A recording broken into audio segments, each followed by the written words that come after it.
សូមគោរពជំរាបសួរពុកម៉ែបងប្អូនជាទីគោរពនិងជាទីរាប់អានទាំងអស់គ្នាបាទថ្ងៃនេះជាថ្ងៃទី15ខែ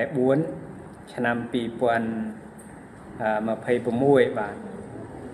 ហើយថ្ងៃនេះវីដេអូនេះថតដំបូងបាទថតផុសវីដេអូវែងដំបូងបាទក្រោយពីអវត្តមានខានបានថតអស់រយៈពេលជាច្រើនខែណាបាទជាច្រើនខែជាច្រើនឆ្នាំហើយបាទចូលឆ្នាំហើយដោយសារមានបញ្ហាជំងឺភ្នែកបាទការមើលទូរស័ព្ទឬការត្រូវខ្យល់ត្រូវកណ្ដៅថ្ងៃហ្នឹងវាផ្សាបាទវាផ្សាវាហូរទឹកភ្នែកហ្នឹងបាទដល់ពេលអញ្ចឹងការថតវីដេអូហ្នឹងវាមិនសូវស្រួលបាទហើយកើតកន្ទុយថ្លែនហ្នឹងវាកើតយូរហើយបាទកើតមកចង់20ឆ្នាំហើយបាទប៉ុន្តែវាអត់មានបញ្ហាបាទគ្រាន់តែវាក្រហមវាធំម្ដងបន្តិចណាបាទប៉ុន្តែវាអត់ផ្សាទេហើយក៏ចេះតែប្រើថ្នាំបាទប្រើថ្នាំផលិតផលណាបាទប្រើផលិតផលផ្សេងផលិតផលដែលគេថាប្រកែថាល្អទាំងផលិតផលខ្មែរយើងផលិតផលនាំចូលមកពីក្រៅ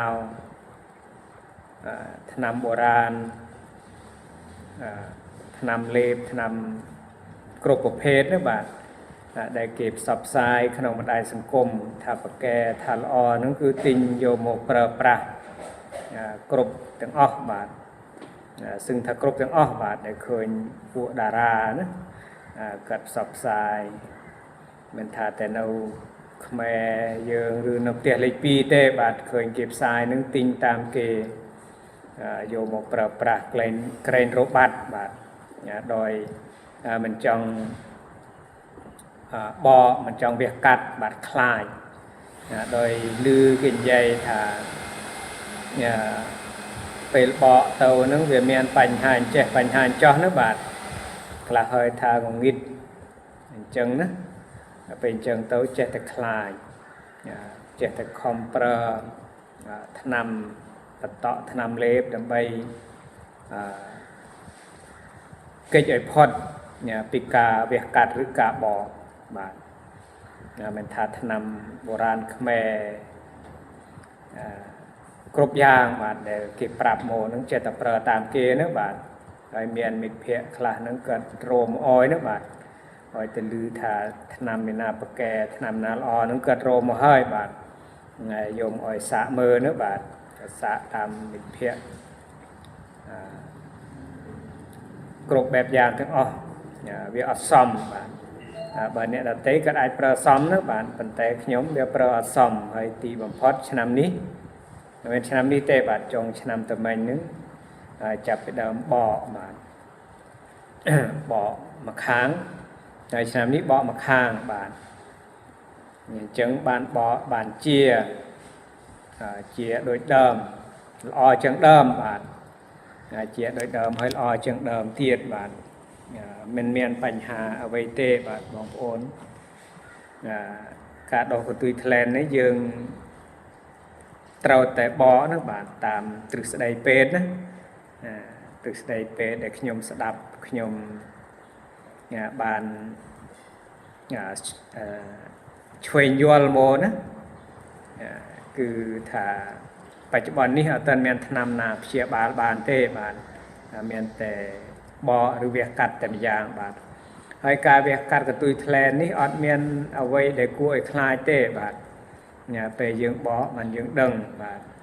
ដោយខ្ញុំបកហ្នឹងអត់មានអីឈឺទេបាទគេចាក់ថ្នាំស្ពឹកណាបាទពេលចាក់ថ្នាំស្ពឹកនៅនឹងសាច់ដែលវាដោះណាបាទ จะทำสปึกออยเยิงนะให้อัดให้ชื่อได้บาดปันเต้ชื่อขนม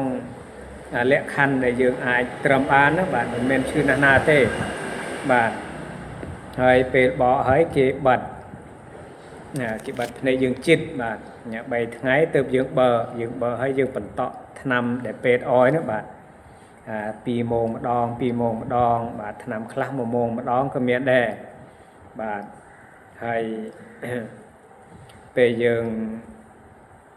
บรรเทาเตียงตัวตามวิจิตรเป็นเชียเนี่ยตัวเชียดับปรำทั้งไงบาดตัวเชียดับปรำทั้งไงคือยังเชียไอ้บาดโดยขยมในคางสะดำบาดในคางสะดำนี่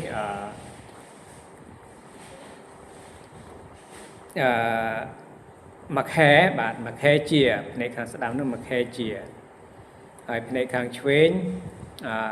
ดับใบทั้งไงบาดดับใบทั้งไงคือเจียโดยทราบในคางเชวนเวียดอตู้บาดในคางสะดำเวียดอถมบาดจังเต่าเปรย์ระยะเปยูบาดเต่าเวียสะบาดปันเต้อาการะคางสะดำนั้นตัดดอกประมวยทั้งไงเต้บาดยมเรือดอกประมวยทั้งไงคือบัดชื่อไอ้บาดชอบเมียนกายชื่อจับไอ้ให้คางเชวนดอกใบทั้งไงบาดเรือโยมตามดานละโหดบาดจังกาบอกในนึงอดเมียนเอาไว้ในกูไอ้คลายกูไอ้เพเต้บางโอนเจียบเสคือพวกแม่อมปูมีนบาดแต่อายุเจริญให้เมียนปัญหาเรื่องเพลงดอกกันตุยแคลนหรือใบเพลงนึงยังอายเวียกัดบ้านบาดอันเมียนปัญหาเต้บาดใบยังฉับเวียใบยังฉับเวียคือเวียลอบาดยังฉับเวียเวียลอเวียอัดเคยสนามนะบาดให้กัดเชียบานนึงไปฉับเจียปัจจัยใบยังตุกยูเป้เวียอายเป็นเวียแต่ให้เวียไอเคยสนามนะเป็นกัดให้ไอเคยสนามโดยครูตุกยูเป้แบบตุกยูเป้นังเป็ดใบกระแหลงอัดเฮียนบ่อเตะบานเฮียนบ่อเตะถ้าทมเป็ดนะเจิงบานเก็บจูนเตาเป็ดทมเตาเป็ดทมเติบบานเกิดถ้าบ่อบ้านปันแต่ไอเคยสนามบานไอเคยสนามก็เลยใส่ยังดอกเนื้อบานจังเกิดแน่นอนไอเติบเป็ดทมไอดับเป็ดบ่อหมูอัดเคยไอเตะบานอัดเมียนสนามเป็นไอเตะบาดไทยปัจจุบันนี้คือกาเวียกาบ่อในนึงเกี่ยอัดเดโดยลุมุนเตะบาดเกี่ยบัดกาวสไลเรียงบาดเกี่ยบัดกาวสไลเรียงอัดใบกัดเนกัดไอเตะบาดจังนี้คือเจ้าบัดไปสอดมวยบาดบัดไปสอดมวยให้เป็นเด็กยมบ่อเฮยเมียนกัลยาณมิตรเด็กเกิดบานเกิดโมยูเดเกิดเต่าแดบานเกิดตะบ่อแล้วบ่อบานมาแค่เชียงไงบานแล้วเกิดเจียธรรมดาวิญญาณบานตะโบเกิดคลายแดนึงบาน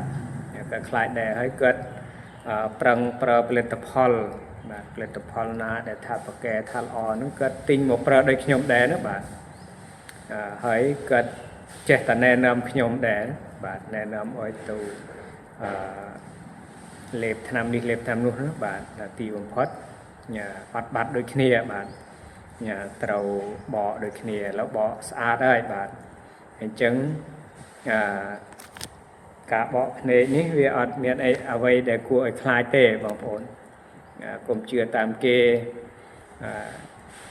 จนการยังเปล่าเปลือกพอลคลาสนั้นเวียไอเธอยังคนในบ้านนะบาดให้ไปยังบ่อยังเบียกัดให้ยังทัวตามเป็ดบาดผมอ้อยตึกโจลบาดเจ็บไปแท้คือมาแค่ตะโบงนึกหานตึกโจลนะบาดหานตึกโจลในให้ไปยังเจนเต่าไงนะยังเต่าเปียแวนตา ការពារកម្ដៅថ្ងៃការពារពន្លឺ UV ណាបាទវាមានបញ្ហាទេបាទខ្ញុំពេលយើងចេញត្រូវថ្ងៃយើងពាក់អញ្ចឹងបាទយើងពាក់អញ្ចឹងហើយដល់ពេលយើងចូលមកលុបយើងដោះចេញមកបាទពាក់វ៉ែនតាយើងធម្មតាបានបាទអញ្ចឹងក្នុងឱកាសបន់ចូលឆ្នាំថ្មីប្រពៃណីជាតិខ្មែរយើងនេះសូមគោរពជូនពរឲ្យពុកម៉ែបងប្អូនទាំងអស់គ្នាជួបតែសេចក្តីសុខសេចក្តីចម្រើនបាទប្រាថ្នាអ្វីប៉ងអ្វីសូមឲ្យបានសម្រេចសូមឲ្យបានជោគជ័យដោយសេចក្តីប្រាថ្នាហើយសូមឲ្យមានសុខភាពល្អគ្រប់គ្នាបាទ